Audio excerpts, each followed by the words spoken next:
Eis que vem a hora, e já é chegada, em que sereis dispersos, cada um para sua casa, e me deixareis só. Contudo, não estou só, porque o Pai está comigo. Estas coisas vos tenho dito para que tenhais paz em mim. No mundo passais por aflições, mas tende bom ânimo. Eu venci o mundo.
Que lhe pediria, e ele lhe daria água viva.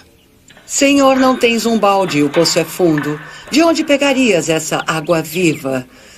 Foi nosso ancestral Jacó que nos deu este poço, do qual ele bebeu com seus filhos e animais. Não estás dizendo ser maior do que Jacó, não é? Quem bebe dessa água terá sede de novo. Mas aquele que beber a água que eu vou lhe dar, esse nunca mais terá sede.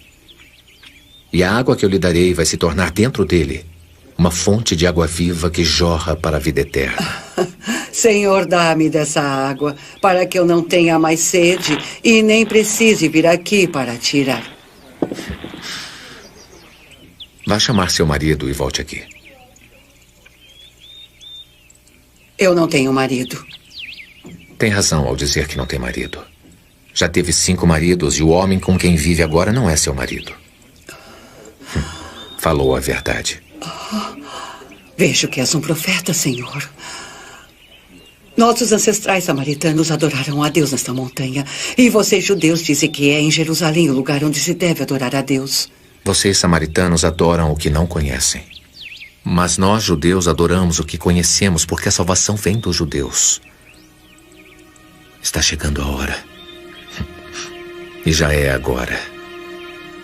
Os verdadeiros adoradores vão adorar o Pai, em espírito e verdade, porque são esses os adoradores que o Pai procura.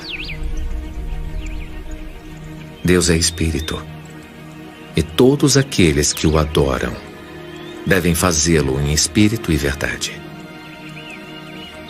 Eu sei que vai chegar o Messias, e quando ele chegar, nos mostrará tudo. Eu sou o Messias. Eu que estou falando contigo.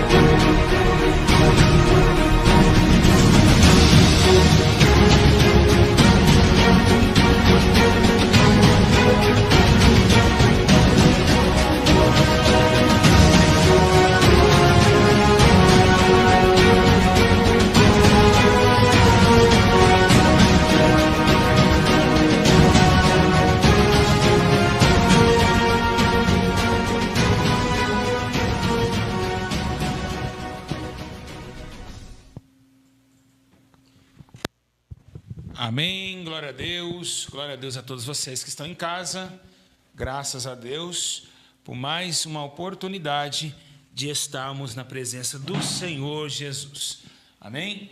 Pai do Senhor, Pai do Senhor, Pai do Senhor, Pai do Senhor, vim trazer uma palavra para vocês, se é que vocês aceitam isso, não é? Igreja, eu digo a vocês que a insistência de um homem escolhido, ela realmente é latente no peito, né? Estou aqui em defesa dessa verdade, em defesa da graça de Deus, em defesa daquilo que me faz feliz, né? Importante é saber que reconhecer os erros, e eu estava ali à tarde hoje lembrando, falando com o Senhor, né? Falei, meu Deus, quantos erros que eu tive na vida, quantas prostituições, quantas drogas, quantos desleixos, né? O Satanás usou meu corpo, né, para destruir, né, no começo do meu casamento, no começo da minha vida, e eu falando ali com Deus, eu falei, Senhor, me perdoa dos meus pecados, né, me tire, Senhor, cada dia mais a corrente, Senhor Jesus, que nos prende para obter a salvação. E foi que, né, chorando bastante, hoje à tarde eu chorei muito, arrependido dos meus pecados, né, ali falando com Deus, tudo que eu passei, né, tudo que o inimigo, né, Satanás, ludibriou a minha mente, me amarrou com grandes correntes e me fez ali o seu servo. E eu vendo, né, tudo isso, eu pedindo a Deus um conselho, e eu passei aqui e Deus me deu uma palavra e eu falei, eu tenho que trazer isso para os irmãos, né? Não era algo que nós combinamos de estar aqui hoje para vocês, para trazer essa palavra, mesmo ainda eu com muito pouca força. Tenho passado lutas terríveis, realmente lutas demais, mas sempre lutando, sempre querendo algo mais. Queria que você compartilhasse esse vídeo, os irmãos do Telegram não receberam, mas logicamente que eu vou ter que trazer para vocês aquilo que Deus me trouxe, tá bom? Bom, irmãos, primeiramente, antes de mais nada, eu só queria dizer algo para vocês. Nós estamos, sim, vivenciando, sempre falo aqui no começo, né, dias difíceis, de trevas, enfim, dias de muita preocupação. E a questão maior de nossa vida não é olhar aquilo que nós cometemos, pelaquilo que a gente já fez, pelaquilo que a gente já pecou. Porque se nós olharmos para o que passou, nós nunca vamos conseguir entender o presente de Deus, aquilo que está nos reservado. Quando nós ganhamos caráter, que é uma coisa que não é fácil receber, porque o caráter é algo que você ganha com experiência daquilo que você já passou, você ganha maturidade. Então, caráter é algo de você construir uma linha, um raciocínio e não mudar aquele raciocínio. Logicamente que os prazeres da carne, eles vêm, eles batem na porta. Se você ficar fraco, você vai cair em tentação. Pode ser cair em adultério, você pode cair em homicídio, em contenda, é obras da carne, né? E por que nós estamos falando sobre isso? Que hoje muitas pessoas falam, meu Deus do céu, eu caí, eu matei alguém, eu não tenho mais perdão. Você tem perdão, né? Toda ação carnal é perdoada pelo poder do Espírito. Deus lava. Se você se arrependeu, Deus vai lá e te levanta de novo. Deus te dá outra oportunidade de você continuar, né? Porque naquele homicídio que você cometeu, ou aquele adultério que você cometeu, era para você estar morto ali, né? Se fosse antigamente, o Espírito Santo ia lá e fulminava. Mas não, mas é pela misericórdia, Deus chora pelo seu ato. Deus chora pela sua promiscuidade. E isso faz-nos querer alcançar a salvação que é disputada.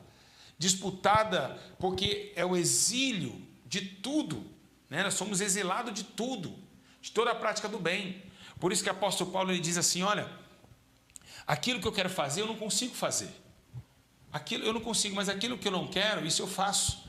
Então o espinho que dominava o apóstolo Paulo era o espinho que dava a ele a condenação na sua alma. Mas o próprio Deus viu, Paulo, minha graça te basta. O meu poder se aperfeiçoa na sua fraqueza. Meus irmãos, eu quero relatar algo aqui com experiência própria. O que faz mais as pessoas e os casamentos entrar em adultério. Primeiro, drogas. quando o homem usa droga, ele perde o domínio de si. Então ele não tem mais a maturidade, ele não tem mais o temor da traição. Quando o homem bebe droga, eu digo drogas e bebidas, ele perde, ou seja, a mulher também, ela perde a noção do perigo. Então ela já está dominada. Quando se domina, algo se domina no vício, nas drogas, leva a qualquer lugar que eles quiserem, tanto a morte, tanto o adultério.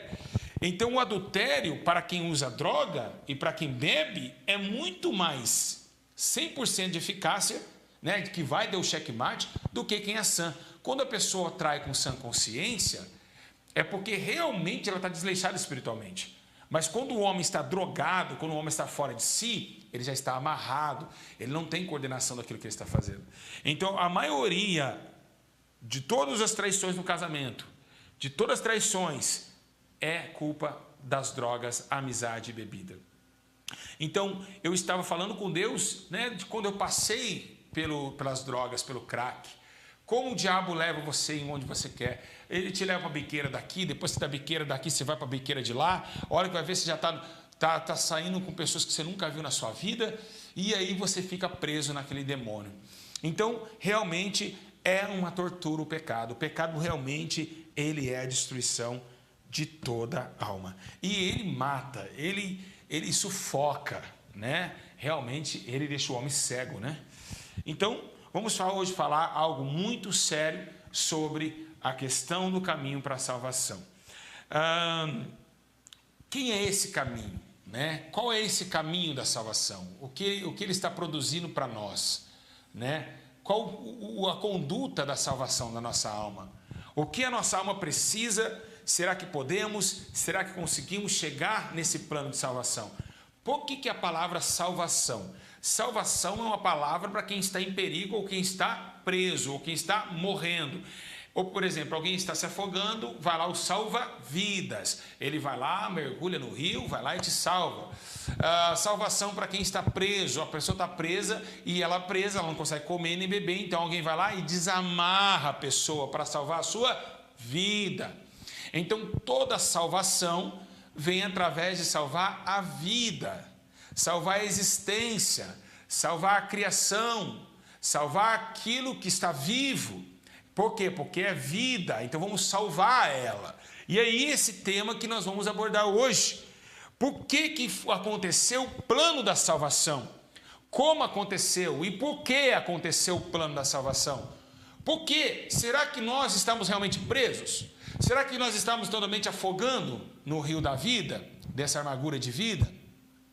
O que estava acontecendo conosco? O que aconteceu conosco? Qual foi o sentido? O que aconteceu? E é por isso que nós vamos estar trazendo essa palavra. Da onde veio e por que veio a salvação a todos os homens? Então nós vamos estar trazendo essa palavra para vocês, né? Levando em consideração a isso, queremos que vocês prestem muita atenção e que vocês continuem compartilhando e dando like nos vídeos. Amém? E nós vamos estar orando a Deus para que o Senhor fale conosco nessa inspiração poderosa, né? E nessa inspiração poderosa que vem da palavra de Deus. Abre comigo a Bíblia Sagrada, você que está em casa. Glória a Deus, né? Graças a Deus. Glória ao Senhor Jesus. Vamos lá? Pegou a Bíblia aí? Vamos lá. Todo mundo conhece essa palavra. Atos capítulo 2, verso 21. Atos 2, 21. Rapidinho, meus irmãos. Bora. Acelera aí. Atos 2, 21. Glória a Deus. Está escrito assim: e todo aquele que invocar o nome do Senhor será salvo. Repetindo, e todo aquele que invocar o nome do Senhor será salvo. Amém? Glória ao Pai, ao Filho, glória ao Espírito Santo de Deus. Graças a Deus. Vamos falar com Deus vamos pedir direção ao Espírito Santo, para que o Espírito de Deus fale conosco também. Meu Pai eterno, eu te peço a tua graça, a tua misericórdia, por estar aqui trazendo a sua palavra a todos os seres viventes que estão me ouvindo e estão me vendo também. Senhor, eu te peço que o Senhor tenha misericórdia da minha alma, que o Senhor fale comigo, que o Senhor me dê graça para suportar as lutas, as dificuldades. E eu sei, Senhor Jesus, que o Senhor é bom e a tua misericórdia dura para todos sempre. Obrigado por esse momento, obrigado por ter me perdoado, me dado força para continuar. Me perdoa quem eu ofendi, que um dia na terra, um dia alguém que nós, ó Deus, pelejamos contra, e assim, Senhor, o Senhor nos deu força e colocou a sua graça. Assim eu te agradeço em nome do Pai, em nome do Filho e em nome do Espírito Santo de Deus. Glória ao Pai, ao Filho, ao Espírito Santo. Igreja, preste bem atenção no que o Senhor quer falar nesse momento. Igreja, estamos diante de uma palavra muito interessante, uma palavra onde está escrito no livro de Atos, capítulo 2, 21, dizendo que todo aquele ou aquela que invocar o nome do Senhor será salvo. Queria deixar bem claro aos irmãos que a terra realmente ela não tinha esse processo. A terra vivia em paz. A terra ela vivia num sentimento de muita graça. E por quê? Porque o próprio Deus, o Criador dos céus e da terra, quando criou Adão, visitava Adão no paraíso, trouxe a Adão uma aliança eterna, dando vida diante do barro e tirando da sua costela a sua esposa Eva, colocando em si a costela como a disjuntora, ou seja, aquela que dá estrutura para que o homem fique de pé, porque todo homem que corta, e por que a Eva foi feita tirar da costela? Porque todo homem que quebra a costela, ele anda meio calejando, de um lado caído. Então Deus fez a estrutura costela em meio ao corpo humano para que a mulher habitasse diante do homem e mostrasse que da costela ela veio para equilibrar toda a conduta do homem. Embora seja que no meio da costela houve o atributo satânico, ali foi quebrada a costela de Adão. E a Bíblia diz que depois que Eva peca e incentiva o homem a pecar, o homem anda em caminhos tortuosos. A retidão acabou. O homem está torto. Acaba a aliança de Deus para com o homem. A terra começa a chorar. A criação, parece que os passarinhos não têm muita alegria em cantar. Parece que tudo vai se acabando. A Bíblia menciona que quando eles pecam, Deus lá do céu vem descendo e, sabendo do seu pecado, ele pergunta a Adão: aonde está? Vergonhado do seu pecado, por Eva intitulado a ele pecar, e Adão agora no mundo espiritual ele está torto, porque a sua mulher, que era para ser disjuntora, quebrou sua própria costela.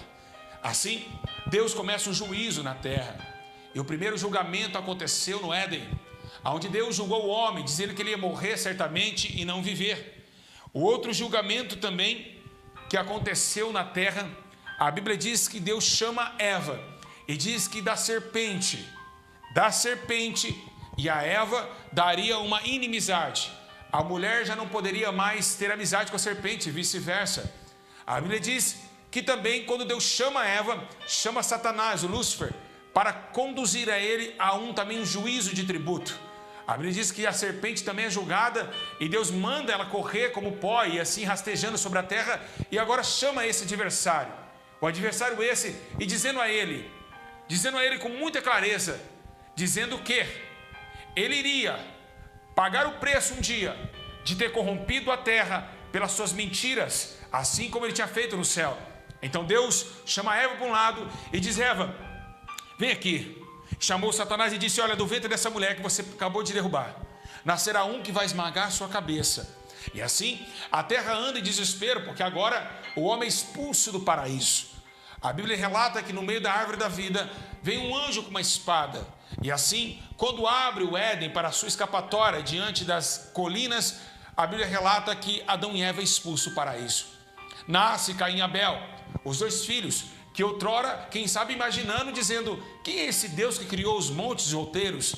Assim, queriam saber qual que foi o motivo da sua criação, e quem sabe nós, Adão e Eva não dão uma escola dominical para eles, dizendo que eles moravam além do Jordão, perto do rio Eufrates, Tigre, e ali, chamado Éden, foi expulso do seu paraíso. Então, Caim e Abel têm uma novidade de vida. Eles começam a olhar para eles mesmos e entender, será que não podemos chamar mais a atenção desse Deus novamente? Será que não podemos nunca mais vê-lo por causa desse pecado do meu pai? Então, tem uma lição. Eles começam agora a oferecer algo a Deus. E tem uma coisa que Deus, ele não deixa passar batida, é o sacrifício. Então, através de um sacrifício, a terra começa a invocar o céu e o céu começa a tremer, porque houve um sacrifício. A Bíblia menciona que Abel, o pastor de ovelhas, e Caim, o lavrador do campo, trazem a Deus as primícias. Então, Abel chama a atenção do céu através de um cordeiro. O cordeiro que mais à frente seria imolado através de um sacrifício perfeito. Assim, a Bíblia menciona que quando Abel e Caim mostram o sacrifício a Deus, a Bíblia menciona que Deus ama e começa a ter uma comunicação com Abel, porque Abel agora está trazendo um cordeiro sem mancha. E esse cordeiro está estabelecendo no céu um concerto. E quem sabe que Deus possa ali ter visto o sacrifício de Abel e tomasse como exemplo. Agora, quem sabe ele olhando do céu, ele olhando para o teu filho e dizendo: esse sacrifício me chama a atenção. E quem sabe ele olhando para o teu filho à direita, ele diz: ah, cordeiro, essa foi muito boa, cordeiro, eu amei esse sacrifício, filho. Sim, pai. Quem sabe o céu, com toda a glória e todo o poder, os raios começam a bravejar no trono, e ali Deus começa com a nuvem de glória tomar a atenção de Abel. E Deus desceu na terra depois da aliança quebrada, do motivo da separação entre a criatura e o Criador. A terra continua, Abel, Caim, começa a progredir a terra, e a terra continua na imundície, seus pecados. Embora seja que quando Deus ele olha para a terra, ele vê toda a descendência de Caim e Abel se prostituindo, levantando deuses de barro, homens fazendo coisas terríveis perante a tua face. Deus, a Bíblia menciona no livro do Pentateuco, que Moisés também escreve uma palavra dizendo que Deus queria totalmente tomar e matar, assassinar o homem, porque ele tinha visto o homem e dentro do coração de Deus, ele olhou e disse: eu me arrependo de ter feito essa criação.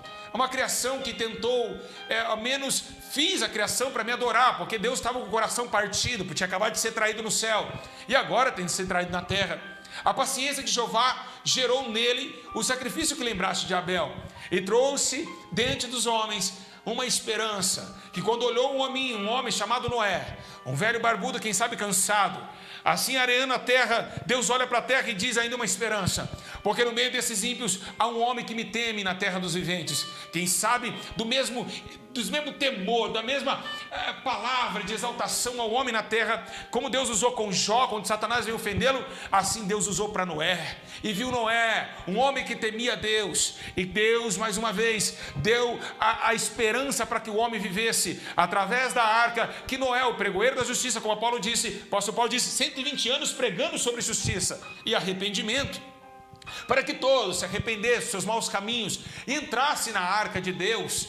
Embora seja que essa arca foi tomada de muita justiça, 120 anos pregando e tentando, martelando, tanto pregando a arca e tanto pregando fora da arca. Então, igreja, quando Deus começa a ver a arca sendo construída, vai vir água de baixo, água de cima, e o dilúvio começa a estremecer os raios dos céus. Os céus começam a trovoar, e todos os seres que não conseguiam entrar na arca pereceram. E assim foi a justiça de Deus plantada. 40 dias, 40 noites, parou diante do monte de Ararat na Turquia, e ali Deus viu que Noé estava preparado para fazer uma nova descendência que temesse seu nome. E assim Noé tomou-se o contato com Deus, e a primeira coisa que a arca, quando ela abre, Noé vai lá e presta um culto a Deus, e faz ali um altar, e incendeia, e ali um sacrifício a Deus, e Deus fique feliz no céu. A salvação chegou. A arca da salvação foi algo maravilhoso. O céu estava em festa. Noé e sua família, agora é só alegria. Todos vão pegar o coração de Noé e temer a Deus. Mas não foi o que aconteceu. Noé se embriagou, ficou nu diante de seus filhos. Deus não achou legal aquela situação e foi traído mais uma vez. Terceira traição. É a terceira traição, Céu, Eva e Noé.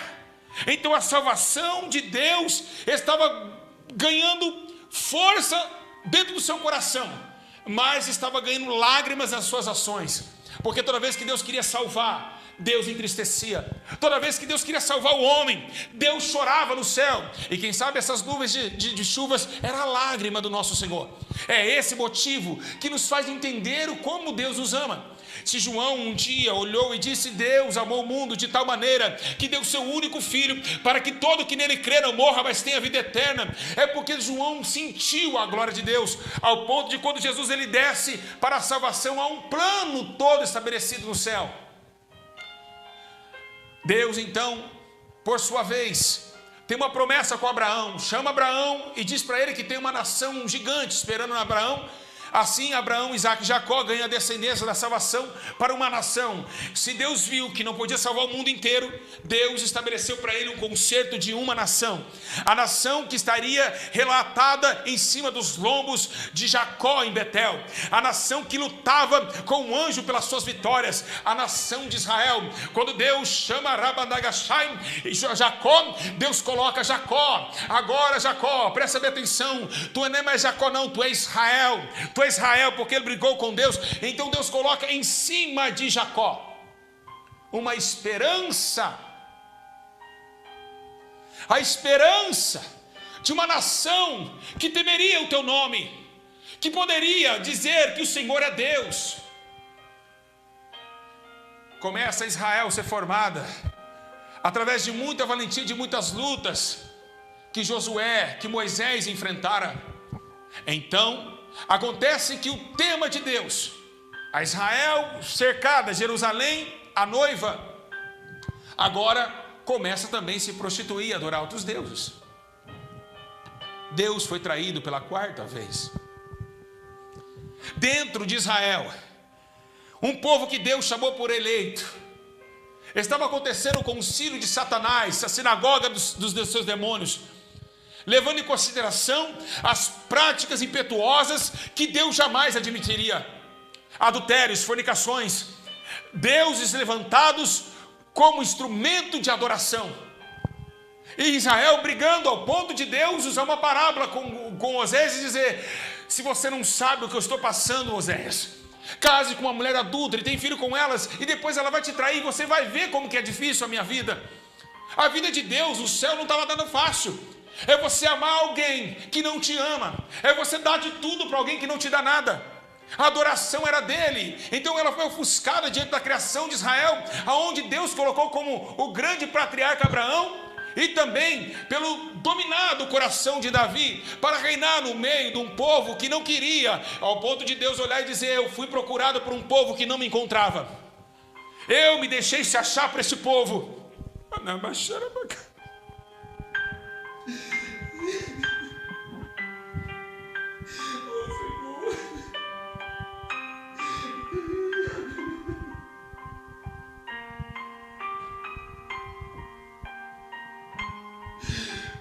meu Deus, que glória! Eu estou sentindo o que Deus está sentindo nesta noite. A quarta traição não foi tão fácil assim. Foi dias de problemas, dias de lutas, de angústia, de dor, de sofrimento. Mas aí, como os profetas já diziam, que a única solução para tocar novamente uma nova aliança que foi quebrada no Éden era o tema de chamar e lembrar que um dia Deus lá no Éden algo fez com que seu coração fosse feliz por alguns momentos. Para lembrar que um dia teve um cordeiro no prato de Abel, na pedra de sacrifício de Abel. Então Deus, antes de enviar o cordeiro, ele testa Abraão. Ele manda Abraão subir no monte com o filho Isaac, o único que ele tinha, e diz: Abraão, agora é a hora do sacrifício, coloca teu filho. E quando Abraão foi fazer o cutelo diante de Isaac, um anjo aparece e diz: Abraão! Abraão, não faça tal coisa.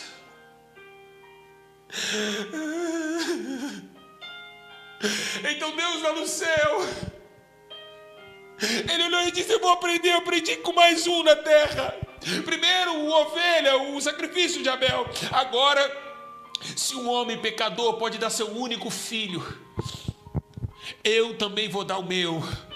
Então Deus juntou a coragem de Abraão com o sacrifício de Abel, e veio Jesus, o unigênito de Deus, o cordeiro sem mancha, o cordeiro que vai ser imolado a qualquer momento, mas no momento que tem todo o propósito e modo, mas vai descer, e como acontece? Acontece que o templo de Israel está tenebroso. O segundo templo, várias divisões do templo antigo, agora tem um segundo templo dentro de Jerusalém. 30 anos se passa, mas antes desse tempo aparece um menino, filho de Isabel e Zacarias, que começa a profetizar no deserto, que arrependei-vos, quem vos ensinou a fugir da ira de Deus? Endireitai os vossos caminhos, as vossas veredas, porque é chegado o reino dos céus. Então, no meio do Jordão, João Batista estava pregando o arrependimento, mas quando vem nascendo esse tempo, o que vem na lembrança não é a pregação de João Batista. Quando vemos a salvação, que vem a lembrança é com uma mulher chamada Maria, o anjo Gabriel aparecendo para ela e dizendo: mulher, tu é bem-aventurada entre as mulheres, vai nascer um filho no teu ventre. Como assim? Eu nunca deitei com homem. Vai nascer e seu nome será chamado Emanuel, Deus conosco, o príncipe da paz, e esse vai salvar o mundo. Então o anjo, para não confundir José, aparece para ele e diz: olha, não, sua mulher não pecou com ninguém, ela não andou te traindo, o que é gerado dela é gerado pelo Espírito Santo. E ali escreve João com muita alegria, e colocando as bordas de salvação em sua sinfonia, dizendo: o verbo estava com Deus, o verbo era Deus, habitou entre os homens e se fez carnes, e vimos a sua glória e podemos tocar na vida.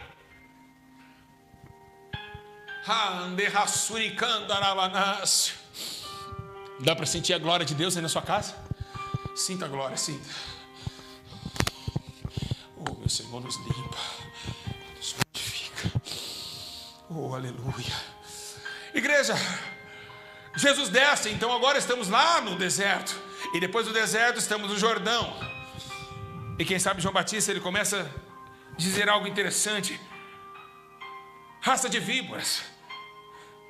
Alguém olha para ele e fala: João, mas todo mundo aqui é cobra para você. Se todo mundo é cobra, quem é aquele ali? E as suas pisaduras vêm vindo. Ele olha e diz: ei, na minha percepção, pelo Espírito eu estou falando isso, esse aí não é cobra não. Eis aí o Cordeiro de Deus, que tira o pecado do mundo. Então Jesus vem descendo, e João diz: eu não sou digno, é esse que eu falava que não era digno, tirar nem pouco as suas alparcas, mas olha, me batizas? Não me batizas, não, peraí, João, para que se cumpra a justiça daquele que manda nos céus e na terra, me batizas tu, para que se cumpra a justiça do Senhor. Quando Jesus é batizado, uma pomba com efeito do Espírito desce sobre Jesus, e descendo sobre Jesus, toma nele o concílio e leva ele ao deserto. Jesus foi triturado, era necessário que tudo isso acontecesse, pois está escrito: pelas suas pisaduras nós somos sarados.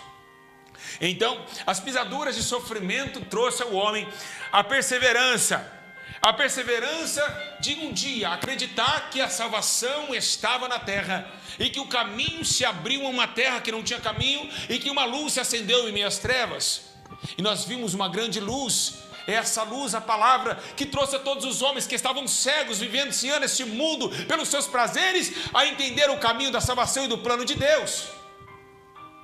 Deus precisou moer teu filho, e teve prazer nisso, para levar e trazer a nós todos o cativo, ao ponto de Jesus, na sua primeira pregação, dizer: ei, está escrito algo aqui, eu vou ler: o Espírito do Senhor está sobre mim.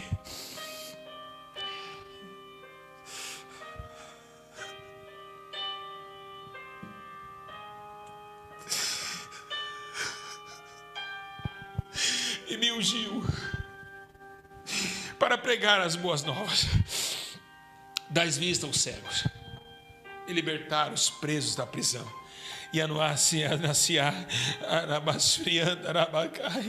anunciar o ano aceitável, Senhor.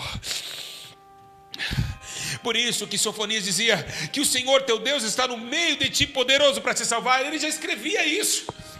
Israel, o Senhor Todo-Poderoso está no meio de ti. Lá no livro de Sofonias, no capítulo 3, 17, ele diz isso. Ele está no meio de ti, o Senhor, para te salvar. Todos nós estávamos presos, como pássaro na gaiola. O Senhor teve misericórdia da nossa alma e enviou seu único filho, que nos limpa, que nos dá coragem de acreditar que existe uma salvação para nossa alma e um plano eterno, que não nos abandonou nas horas que mais precisamos dele. Jesus, levado à sinagoga de Satanás, lá dentro denunciou os seus pecados, tentaram jogar Jesus num penhasco, foi agredido, foi bofeteado, chicoteado, quarentenas de açoites. Anás e Caifás o bofetaram. Os reis, os príncipes e todos aqueles balançavam a cabeça dizendo: esse aí não vale nada, pode alguma coisa boa vir de Nazaré. É assim que falaram dele. Foi ocultado pelos grandes mestres da lei e foi rejeitado, porque ele tinha o plano da salvação do homem, ao ponto dos religiosos dizer: nós somos filhos de Abraão. Olha, mas a depender dessa pedra Deus pode suscitar filhos de Abraão. E isso fez com que Deus visse o teu filho e sofresse do céu, porque saberia que uma hora ou outra, numa tarde pequena, um menos cinzenta, Jesus ia subir para o Monte das Oliveiras, porque estava próximo à sua crucificação, e chorando ali, gemendo. A Bíblia menciona que sai sangue, o sangue se anseia e sai antes da hora. A cruz está preparada, Barrabás está eleito, o grande livre da história, enquanto o teu mestre, o meu mestre, aquele que veio da salvação de todos os homens, estão sendo crucificados agora, e está ainda agora preparado para a vida dolorosa. É esse motivo que nos faz entender o que é o céu. É esse motivo que nos dá chance e força de passar pelos nossos erros, de não interessar o que nós fizemos. É dia após dia se renunciar, dia após dia se limpar na presença desse grande mestre, porque ele dia após dia lutou. E essa luta deu a ele força, como dá-nos força nessa noite, de acreditar que existe o céu, que esse paraíso ele é real, assim como esse microfone é real. O Senhor, o grande eu sou, está lá nos céus. Se o Senhor é o Senhor da minha vida, a quem me recearei? E foi assim que, pela confissão e a fé, que o apóstolo Paulo escreveu dizendo assim: com tua boca confessares que Jesus é o Senhor, e em teu coração creres que Deus o ressuscitou dentre os mortos, vocês serão salvos. Então, porque Jesus agora está indo para a cruz do Calvário e agora vai subir no Monte Caveira, no meio do Monte Caveira, em meio de dois bandidos, Dimas, o bandido à sua direita, e à esquerda o acusador, e Jesus com as mãos abertas, os braços abertos, sofrendo. Não tinha comido nem bebido, porque estava em jejum a noite inteira dentro do monte, orando para que Deus fosse possível passar no monte aquela hora, aquele cálice. O traído, aquele que o mundo rejeitou. Então Jesus agora anuncia a um homem que a sociedade não dava nada, ao homem que muitos de vocês em casa querem falar que tem que morrer, o ladrão, o assassino. Jesus olhou para ele e disse: se você crê, você crê? Eu acredito, eu estou aqui, ele também, nós temos um pecado e por isso nós estamos aqui, mas o Senhor não tem culpa, então eu confesso que o Senhor é inocente. Ah, é? Você confessa? Ah, faz um pedido. Ó, Senhor, hoje mesmo eu quero entrar no Senhor. Hoje mesmo estará comigo no paraíso. Hoje. Jesus sofreu e padeceu naquela cruz. A Bíblia diz que Deus ele vira as costas para o seu filho. E aonde está escrito isso? Eli, Eli, sabictani, sabictani. Deus meu, por que me desamparaste? E por que Deus desamparou por um momento? Porque Deus não estava aguentando mais o sofrimento do seu filho. Desde Abel ao proceder de Abraão, Deus agora está chorando porque seu filho está sofrendo. Naquele momento que Jesus está na cruz, Deus tira um pouquinho a mão de justiça da terra. E por quê? Porque agora Deus, ele sabe de todas as coisas, mas Deus não sabia de uma coisa. Vou repetir. Você pode estar em casa, eu estou cheio do Espírito Santo aqui para falar. Você pode estar em casa perguntando: mas peraí, pastor Júlio, peraí. Deus não sabe de tudo? Sabe. Mas uma coisa ele não sabia, ou seja, ele não sentia. Ele que não quis saber, é claro, até aquele momento. Deus não sabia o que era passar dentro da carne, porque Deus é espírito. E agora ele entende por que você chora. Ele entende por que você muitas vezes quer sumir da sua casa, quer meter o pé em tudo, né? Como fala essa palavra, né, tão chata. Mas descer além de tudo, quebrar tudo, chutar tudo, ir embora, sem destino. E é isso que Jesus ele trouxe. Ele trouxe para que você entendesse, para que Deus lá no céu entendesse o que é chorar, o que é sentir dor. Porque Jesus chorou quando Lázaro estava morto. E ele começou a entender a raça humana. E nos trouxe e disse a Deus: Pai, peço que não tire eles do mundo, porque eles são no mundo, mas que livra eles de todo mal, porque não é fácil viver dentro de um corpo pecador. Embora seja o corpo de Cristo, nunca pecou. Mas era difícil, as tentações eram grandes. No deserto foi tentado 3 vezes.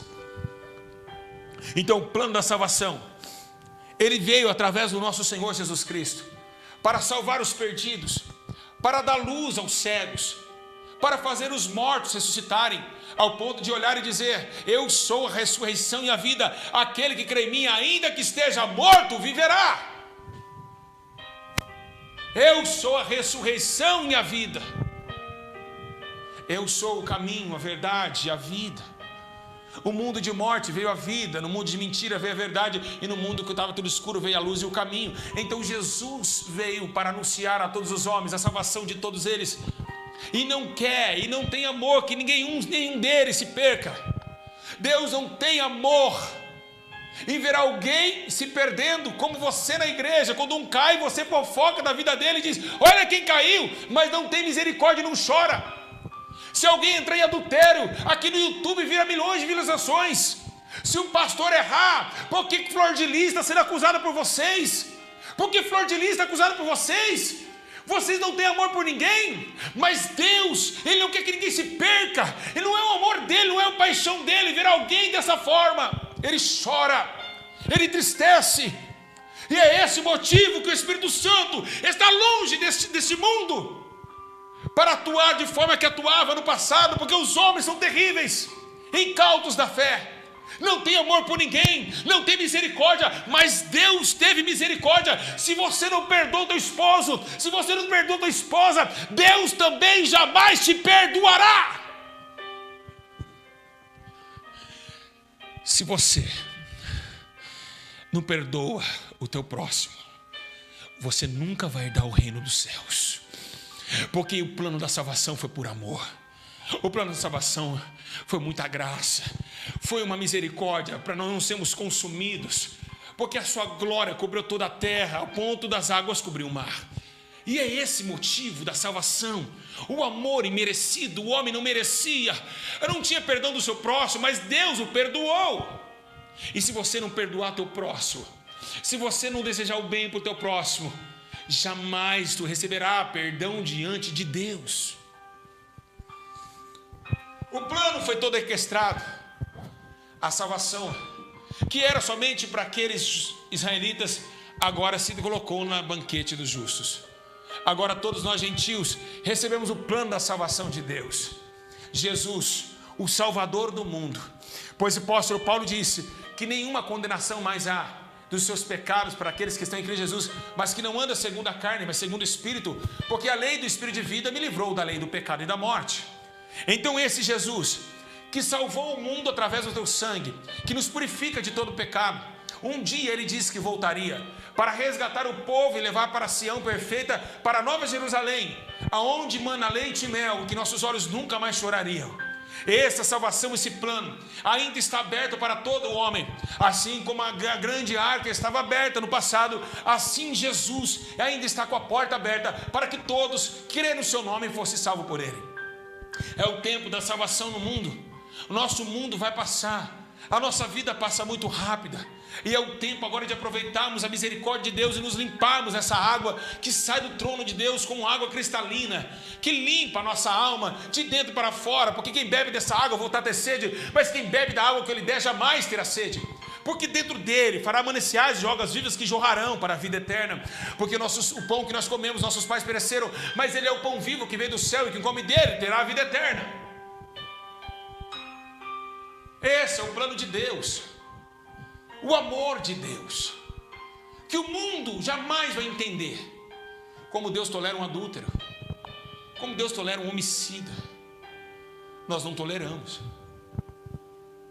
porque estamos aqui para acusar as pessoas, para achar que um é melhor que o outro, sendo que o adúltero que caiu em adultério, você pode cair amanhã também, sendo que matou amanhã, você também pode matar. Deixa a carne entrar para você ver o que você vai ficar irreconhecível. Então a justiça de Deus veio para nos acalmar, para mostrar para o homem que ele pode se arrepender e que ele pode viver uma nova vida, que ele pode se regenerar, que ele pode mostrar para ele mesmo que ele pode, que ele consegue, através da grande misericórdia que Jesus enviou na terra através do seu sangue inocente. A salvação é um plano perfeito para todos os homens, para todos aqueles que querem Jesus, que querem mudar a sua vida e sair deste mundo de escravidão antes que chegue a arca se feche. Jesus, ele olha e diz: olha, será como os dias de Noé. Comiam, bebiam, davam em casamento, até que Noé entrou na arca. E a arca está se fechando, igreja. É o tempo da arca se fechar. Acordem enquanto é tempo. A salvação vem através do nosso Senhor, o Messias, que morreu, mas no terceiro dia ressuscitou, porque Deus o ressuscitou dentre os mortos, e está vivo à direita de Deus, e subiu e deixou teu Espírito Santo para nos convencer de todo pecado, nos dando força, coragem, graça, nos dando alegria de saber que a gente consegue ser melhor.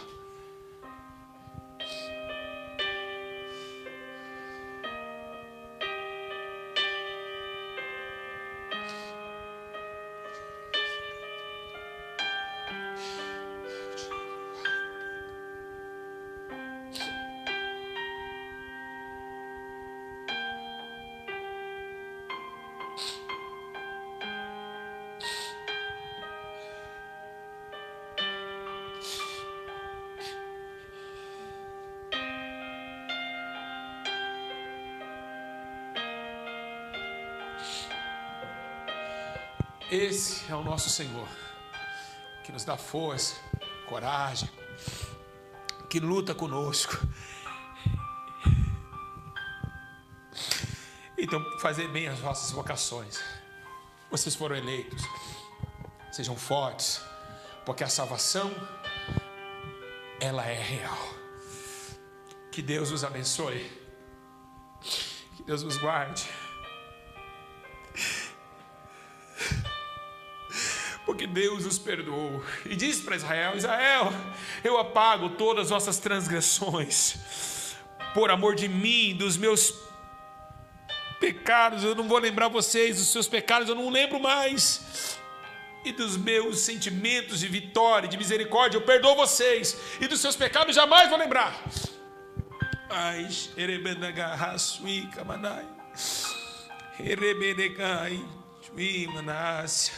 deixe o homem ímpio o seu caminho, e o homem maligno os seus pensamentos. Converta ao Senhor, que se compadecerá e te fortalecerá para o nosso Deus, pois é grandioso em perdoar.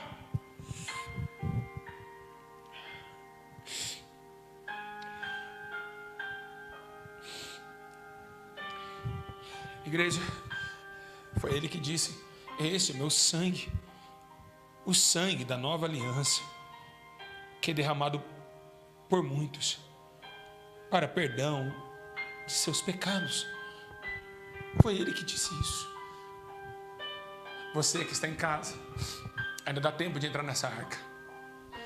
É uma luta contra o mundo, contra as vontades, contra o raciocínio intelecto, contra as provas da vida. Vocês conseguem, e Jesus acredita em vocês, pois o Filho do Homem não veio para condenar o mundo, mas para que o mundo fosse salvo por Ele. Vou terminar, porque eu não estou aguentando ficar aqui na frente dessa câmera. Que Deus os abençoe a todos, em nome de Jesus. hora de converter e chorar, pois a salvação está próxima. Que Deus nos abençoe. Para a glória de Deus. Amém.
Que lhe pediria,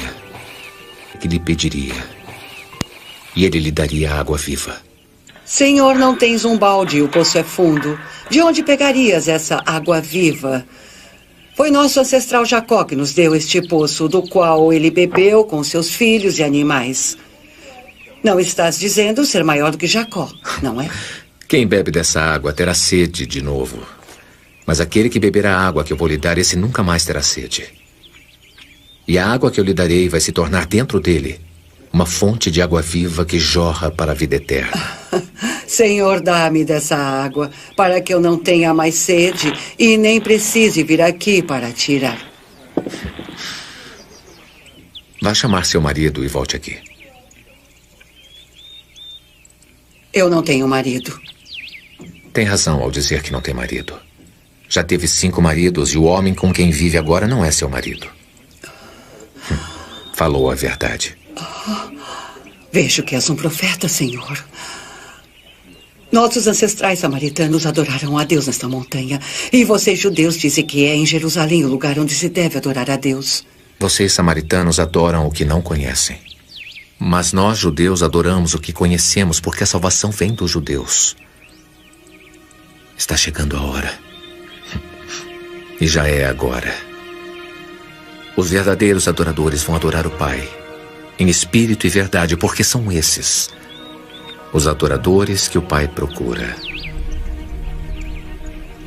Deus é espírito, e todos aqueles que o adoram devem fazê-lo em espírito e verdade.